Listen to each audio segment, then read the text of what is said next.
하나님 말씀은 사도행전 5장 17절로 42절 말씀입니다. 사도들이 예수의 가르침으로 예루살렘을 가득 채우다라는 제목으로 말씀을 나누겠습니다.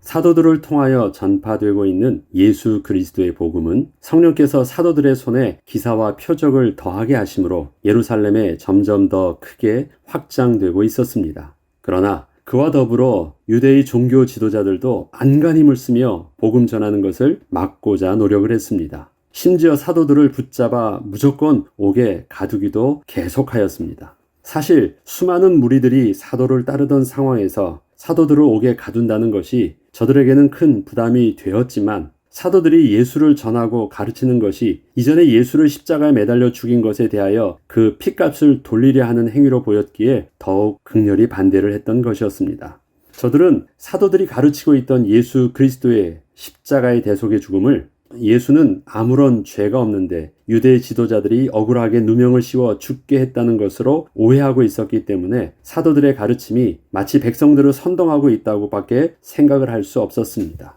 사도들의 가르침이 있잖아요. 예수 그리스도는 죄 없으신 하나님의 아들이시다.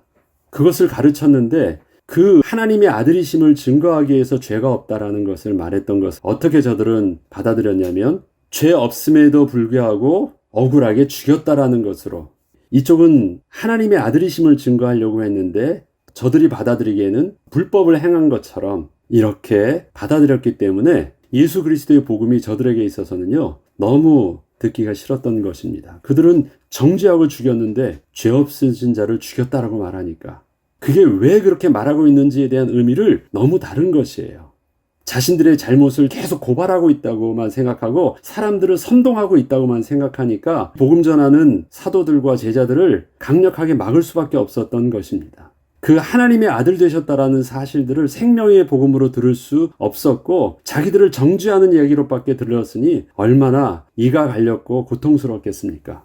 이처럼 유대의 종교 지도자들은 사도들의 복음 전함을 무조건적으로 막고 있었지만 성령께서는 강권적으로 복음이 계속 증거되게 하셨습니다. 하나님께서 옥에 갇혀있던 사도들에게 밤중에 주의 사자를 보내사 옥문을 열고 끌어내 주셨고 성전에 서서 이 생명의 말씀을 다 백성에게 말하라는 말씀을 전해주심으로 사도들은 새벽에 성전에 들어가 서서 백성들을 또다시 가르치기 시작했던 것입니다.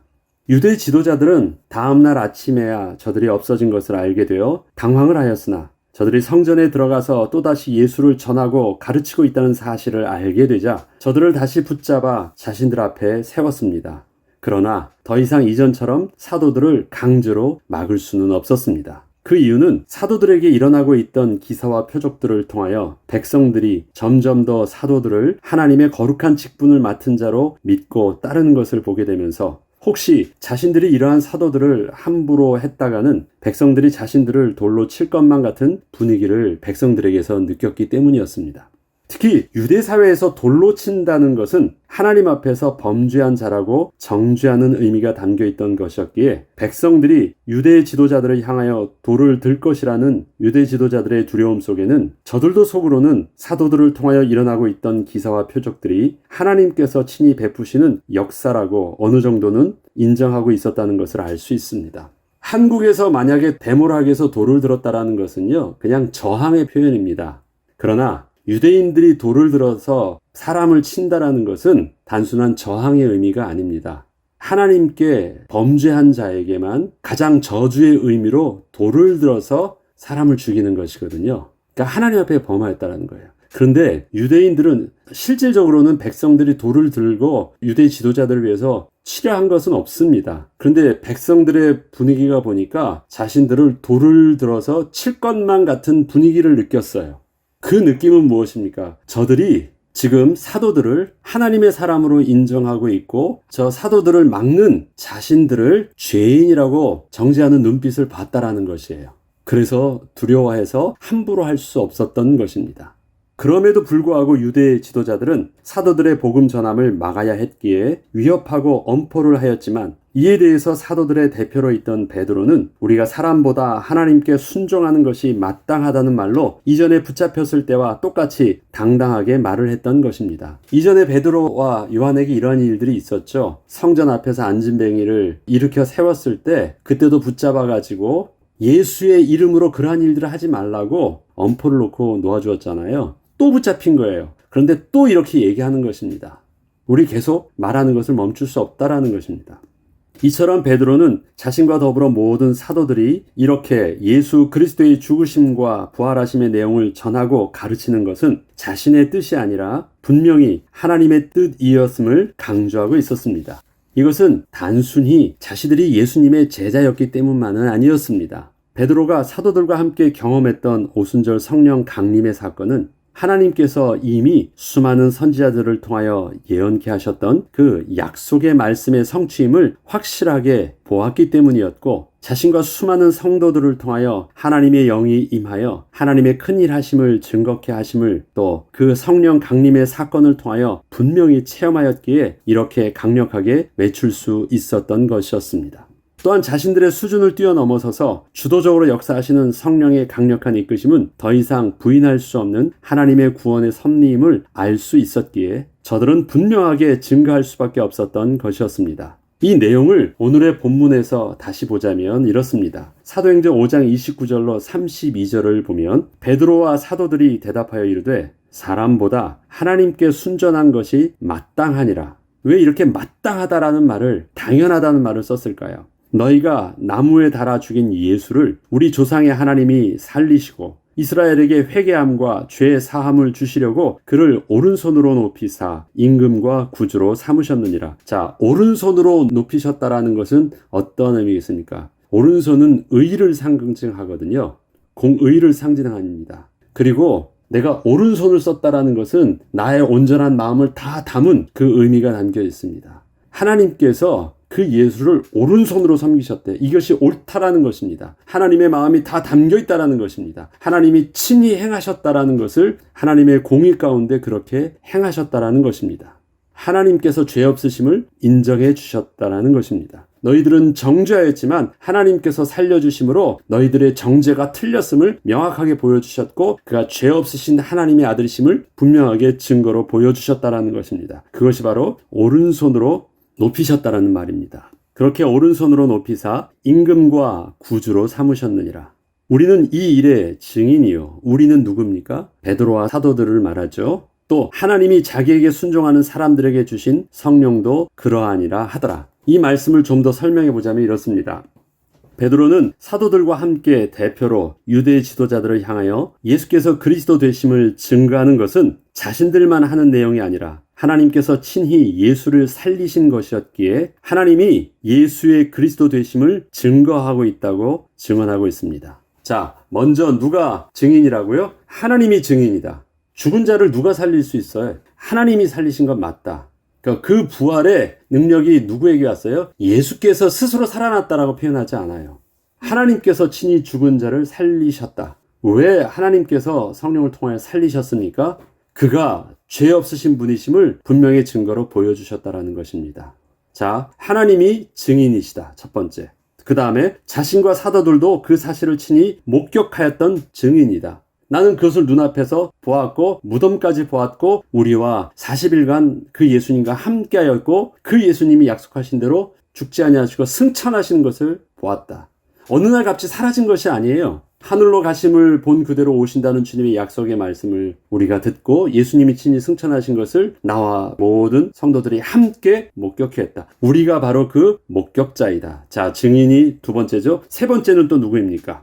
또 하나님께서 이미 말씀하셨던 예수 그리스도에 관한 약속의 말씀을 믿고 온전히 순종하는 사람들에게도 성령을 부어주사 그렇게 예수의 증인으로 세우셔서 지금 이와 같이 예루살렘 온 지역에 예수의 가르침으로 가득하게 한 것이라고 말하였던 것입니다. 하나님께서 이미 말씀하셨던 말씀은 뭐예요? 구약에 예언되었던 그 말씀이 바로 이 예수를 가르치는 것이었구나. 구약에 예언되었던 그 그리스도에 대한 예언이 바로 이 예수를 가르치는 것이었구나라는 사실들을 확인하고 하나님의 약속의 말씀을 믿은 자에게 어떤 일들이 일어났습니까? 사도행전 2장에 베드로의 설교가 있잖아요. 구약의 요엘 선지자를 통해서 말씀하셨던 그 하나님의 영이 임했을 때 나타나는 하나님의 환상과 예언과 꿈, 하나님의 이 예언의 말씀이 바로 모든 사람에게 임하게 되었을 때 그분이 약속하셨던 예수 그리스도를 또 증거하고 있었던 것을 알게 될 때 그 메시지를 들었던 성도들에게 성령이 임했잖아요. 그 성령도 그렇게 증거한다라는 것입니다. 자, 베드로는 자기가 하나님을 순종하는 것이 사람을 순종하는 것보다 낫다라는 말은요, 이렇게 단순히 그냥 자기의 고집이 아니었습니다. 강력한 성령의 역사가 일어나고 있는 상황을 사실적으로 그렇게 인식하고 있었기 때문에 베드로와 사도들이 어찌 유대 지도자들이 예수 그리스도를 전하지 않을 수 있었겠습니까? 그렇게 강력하게 전하고 있었던 것입니다. 이것은 분명한 당시 상황 속에서 일어나고 있었던 영적인 사실들을 분명하게 인식하고 있었던 고백이었습니다. 이 유대 지도자들은 크게 흥분을 하였으나 저들은 사도들을 밖으로 나가게 하고 함께 의논을 하며 이러한 결정을 내리게 되었던 것이 오늘의 마지막 내용입니다. 이전에도 몇 명의 지도자들이 나왔다가 저들이 죽자 저들이 가짜였기에 자연스럽게 소멸된 것을 우리가 알고 있듯이 만약에 예수도 가짜라면 그렇게 없어질 것 아닌가. 예수를 따르던 무리들도 이제 예수가 죽었으니까 다 흐지부지 없어질 것 아닌가. 그러니까 긁어 부스러 만들지 말고 일단 가만히 두자. 그러면 없어지면 가짜라는 것이 밝혀질 것이고 만약에 진짜 없어지지 않는다면 진짜인데 진짜라면 우리가 저들의 말들처럼 우리가 혹시 하나님 앞에 또 하나님을 대적하는 저들의 말처럼 우리가 범죄하는 것 아닌가. 그러니까 일단 두자. 그것이 저들의 미봉책이었습니다. 뭐 어떻게 결론 내리지 못하고 일단 덮자라는 것을 저들로 스스로는 그렇게 합리화시키면서 명분을 삼고 그래 똥이 무서워서 피해 더러워서 피하지 하면서 그냥 그런 마음을 가지고 그냥 나가. 마치 자기네들이 뭔가 수가 있어서 그러는 것처럼 저들을 내보냈습니다. 그러나 사실은 저들은 답이 없었어요. 진짜 하나님이 하신 일 같은 두려움도 있었습니다. 말들은 그렇게 뭔가 계획이 있어서 가만히 두고 내보내는 것처럼 여유를 부리었지만 그것은 여유를 부리는 것은 분명 아니었습니다. 어쩔 수 없이 어떻게 건드릴 수가 없는 두려움 속에 빠져서 그냥 보낸 것이었습니다. 겉으로는 백성을 두려워했고 속으로는 하나님을 두려워했기 때문에 고집은 양보할 수 없었지만 그렇게 내보낼 수밖에 없었던 것입니다. 그러나 예수 그리스도의 복음은 사실이었기에 복음의 역사는 멈추지 않았고 이를 계기로 더 확장되기 시작했던 것이 사도행전의 계속된 진행임을 또 오늘 본문은 증거하고 있습니다. 사도행전 5장 41절로 42절에 보면 사도들은 그 이름을 위하여 능력받는 일에 합당한 자로 여기심을 기뻐하면서 공회 앞을 떠나니라. 사도들이 날마다 성전에 있든지 집에 있든지 예수는 그리스도라고 가르치기와 전도하기를 그치지 아니하니라. 지금 저들이 사도들을 위협하고 있는 것은 딱 한 가지 때문이었습니다. 다른 잘못을 저지른 것이 아니에요. 예수 때문에 핍박을 하고 있었습니다. 사도들은 예수 때문에 받는 핍박은 이미 예언되어져 있는 말씀의 성취라는 것을 알았기 때문에 자기들이 온전히 복음을 정확하게 전하고 있다라는 그 사실들을 확인할 수 있어서 오히려 감사함으로 더욱더 담대하게 증거할 수 있었습니다. 유대 지도자들의 예상은 예수가 죽었기 때문에 흐지부지 없어질 줄 알았는데 어떻게 해서 그 예수의 복음은 더 강력하게 증거될 수 있었을까요? 사도들에게 있어서 예수는 부활하사 지금도 성령으로 함께하고 계신 분이었기 때문에 흐지부지 그렇게 소멸되지 않았던 것입니다. 죽은 예수라면 없어지겠죠. 그러나 지금도 살아 성령으로 함께하시는 예수라면 그렇게 능력으로 나타날 수밖에 없었던 것입니다. 사도들은 부활하신 주님으로 인하여 계속해서 복음이 확장되게 되었다라는 것을 오늘 사도행전 5장의 마무리는 말하고 있는 것입니다. 그 복음이 저와 여러분에게 전해졌고 그 예수의 영이 지금도 우리 가운데 성령으로 함께 계셔서 동일하게 그 믿음을 붙잡은 우리를 통해서도 성령의 역사는 계속해서 이루어질 것입니다. 저와 여러분에게 있는 이 복음을 누가 증거하고 계십니까? 하나님이 예수를 친히 부활케 하심으로 하나님이 증거하여 주십니다. 그리고 초대교회 사도들이 그 사실들을 증거하고 있습니다. 그리고 우리 안에 그 약속의 말씀을 믿게 하신 하나님께서 우리 가운데 성령으로 역사하사 친히 증거하게 하여 주십니다. 그 성령께서 오늘도 우리의 삶을 함께 하여 주셔서 예수님께서 성령의 인도하심을 따라 그런 역사를 일으키셨던 것처럼 우리에게도 그 성령께서 역사하심으로 우리를 통해서도 하나님의 창조의 능력은 우리의 병든 육신을 치유하여 주실 것이고 우리의 상한 심령을 위로하여 주실 것이고 우리를 통해서 스쳐 지나가는 모든 사람들이 의미 없는 만남이 아니라 이제는 예루살렘 온 성에 예수의 가르침으로 가득 차게 되게 하셨던 것처럼 이 복음의 능력들은 우리가 가는 그곳을 예수 그리스도의 복음으로 가득 차게 하실 것입니다. 그러한 소원이, 그러한 하나님의 창조와 구원의 역사가 바로 이 시대 우리를 통해서도, 또 우리 분이엘교회를 통해서도 드러날 수 있기를 우리가 또 기도하며 응답받는 오늘 되길 주의 이름으로 축복합니다. 기도하겠습니다. 하나님 아버지, 극렬하게 예수 그리스도의 복음 전함을 유대의 지도자들은 막았지만 복음은 그렇게 막을 수 있었던 것이 아니었습니다. 하나님이 친히 증인이셨고 하나님이 친히 당신의 오른손으로 행하시는 일이셨고 증거로 보여주신 일이었고 성령께서 주도적으로 역사하시며 이끄시는 일이었기 때문이었습니다.